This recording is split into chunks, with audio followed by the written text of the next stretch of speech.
Bharatiya Janata party తెలంగాణలో ఒక ఊహించని స్కెచ్ వేస్తుందని తెలుస్తోంది. ఒక భారీ ఉప ఎన్నిక దిశగా ప్రణాళిక వేస్తున్నట్టు మనకు తెలుస్తున్నది. భారీ ఉప ఎన్నిక దిశగా అంటే వేరే పార్టీల వాళ్ళని తన పార్టీలో ఎక్కువ మందిని 10 మంది దాకా చేర్చుకొని భారీ ఉప ఎన్నిక దిశగా అడుగులు వేస్తున్నట్టు మనకు తెలుస్తుంది. దీని వెనుకున్న సమాచారం ఏంటంటే, ఇప్పుడు 5-6 బలమైన నాయకులని, ఎమ్మెల్యేలు, ఆల్రెడీ గెలిచిన ఎమ్మెల్యేలని చేర్చుకొని ఉప ఎన్నికలకు వెళ్ళాలనేది ఆలోచన. ఎందుకు వెళ్తున్నారు అంటే, కొంతమంది బీఆర్ఎస్ నాయకులు, కార్యకర్తలు, అది ఎమ్మెల్యేలు కాంగ్రెస్లోకి కానీ ఇతర పార్టీలోకి కానీ వెళ్ళలేని పరిస్థితి ఉన్నవాళ్ళు బీజేపీలోకి చేరాలనుకుంటారు. అయితే బీజేపీలో ఒక కండిషన్ ఏంటంటే, కేంద్ర నాయకత్వంలో కానీ పార్టీలో ఉన్న నిబంధన కానీ ఏంటంటే, రాజీనామా చేసి రావాలి, ఉప ఎన్నికలు గెలిచి ఆ తర్వాత కమలం గుర్తు మీద ఎమ్మెల్యేగా ఉండాలి అనేది వాళ్ళ నిబంధన. మరి అలాంటప్పుడు వీళ్ళు మళ్ళీ గెలుస్తామా?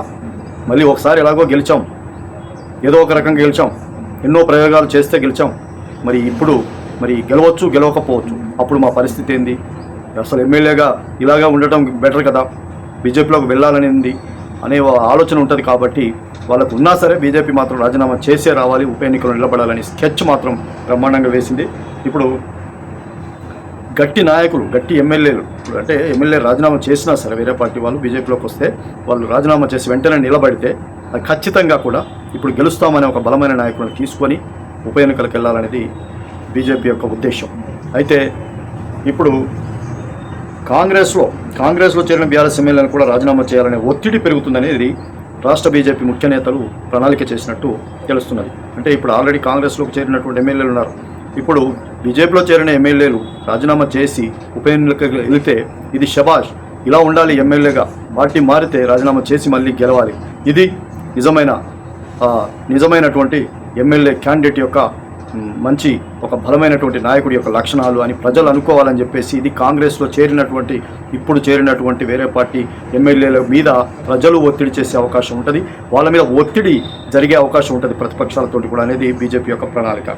మరి ఇప్పటికే ఒకరిద్దరు వాస్తవానికి బీజేపీలో చేరేందుకు ప్రయత్నాలు చేశారు, కానీ రాజీనామా అంశంపై తమ విస్పష్ట వైఖరి, అంటే వాళ్ళు మళ్ళీ గెలుస్తామో లేదో అనే దాని మీద బీఆర్ఎస్ ఎమ్మెల్యేలు బీజేపీలో చేరేందుకు ఆసక్తిగా ఉన్న ఇంతకుముందు మునుగోడులో బీజేపీలోకి వచ్చిన రాజగోపాల్ రెడ్డి ఉప ఎన్నికలకు వెళ్తే అంత పెద్ద అక్కడ బలమైనటువంటి నాయకుడిగా ఉన్నటువంటి రాజగోపాల్ రెడ్డి ఓడిపోయాడు. మరి మేము రాజీనామా చేసి బీజేపీలోకి వెళ్తే గెలుస్తామా అనే యొక్క ఆలోచన వాళ్ళకుంది. కానీ బీజేపీ మాత్రం పార్టీ పరంగా వాళ్ళు బీఆర్ఎస్ అనే పార్టీని దెబ్బ కొట్టాలన్నా, ఇటు కాంగ్రెస్ పార్టీని ఇరుకున పెట్టాలన్నా, కాంగ్రెస్ పార్టీ ఆల్రెడీ 6 నెలలు ఇప్పుడు ప్రభుత్వంలోకి వచ్చింది, ఆల్రెడీ ప్రజల్లో కొంత వ్యతిరేకత ఏర్పడుతుంది.